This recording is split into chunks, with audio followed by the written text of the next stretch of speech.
پرختیا چی شہنشائی یا نبی ز غلام تم آقائی یا نبی سبحان اللہ مہربانیوں کو ډیر زیات غلیو ماشاءاللہ ډیر کثیر خلق یو مہربانیوں کو خپوچت آواز باندې سبحان اللہ ماشاءاللہ جزاک اللہ آوازونه ورکو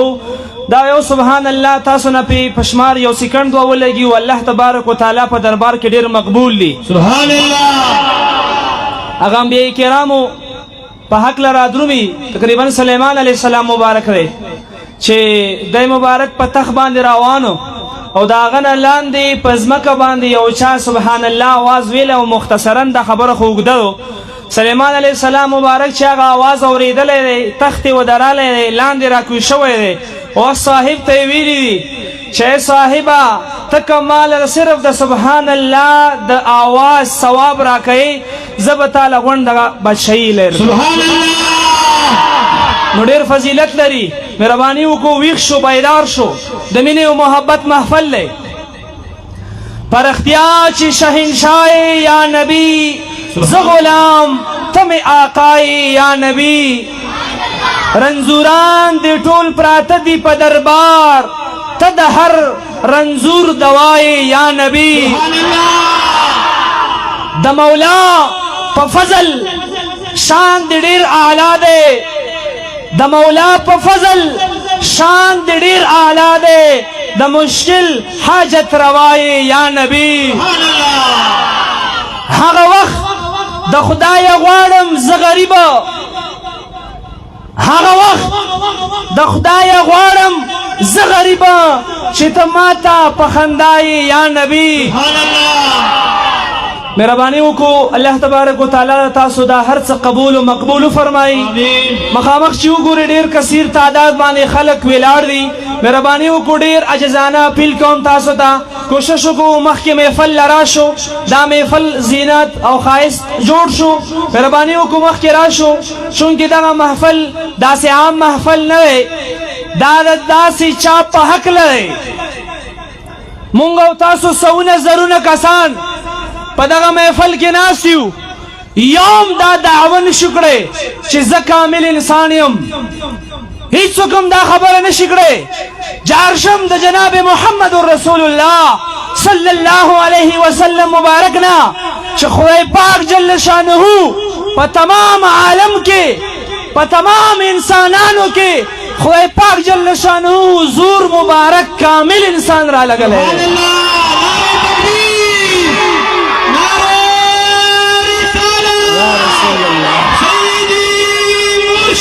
یا نبی تشريع ميلاد النبي علماء اهل خيبر تنظيم اهل السنه والجماعه حاضرینو یو خبره تاسو په حضور کې کم بیا علماء کرام موجود دي خپل بیانات به فرمایي دا خبره یاد ساتو د داسې محافلونه په داسې مجمع کې ډیرو خلکو د داسې محافلونه خلقو ته بو جوړ کړي د بدعت د الفاظ خلقو په خلو کې اچولي نور معلومات خو لري نه بس دغه د بدعت لفظ فتوی دوی ځان سره په جوب کې ګرځي کوم خلق چې میلاد مصطفی صلی الله علیه وسلم او پیژني داغوی دغه فتوی داغوی دغه نظریه داغوی دغه تفکر او سوچ او فکر دا بیا غلط نشي استعمال دی چونکه دوی د میلاد معنا پیژني نه چې میلاد یې چشتا علماء کرام موجود دي مصباح اللغات صاحب داسې نور لغاتو کتابونو د میلاد شریف تعریف داسې کړي فرمایلی الميلاد اجتماع الناس وقراءة ما تيسر من القرآن ورواية أخبار الواردة في ولادة النبي صلى الله عليه وسلم ومدحه بأفعاله وأقواله علماء کرام د میلاد داسې تعریف کړي چې میلاد ویلې شي دیتا چې ته خلق را جمع کا اجتماع خلق وکا وقراءة ما تيسر من القرآن قرآن کریم چې کومه عیسی ته آسان ای هغه ویا نو زه تاسو نه پښتنه کوم اجتماع شته که نشته جواب راکو موجود یو که نه یو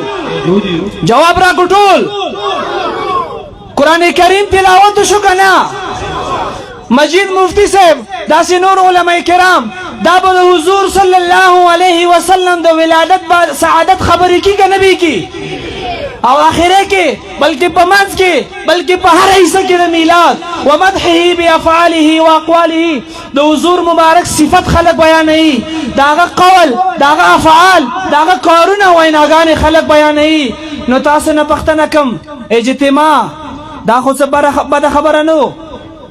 کدا سي اجتماع منشي نو باید چې یو اجتماع ونشي قرآن کریم تلاوت منه حضور مبارک صفت منه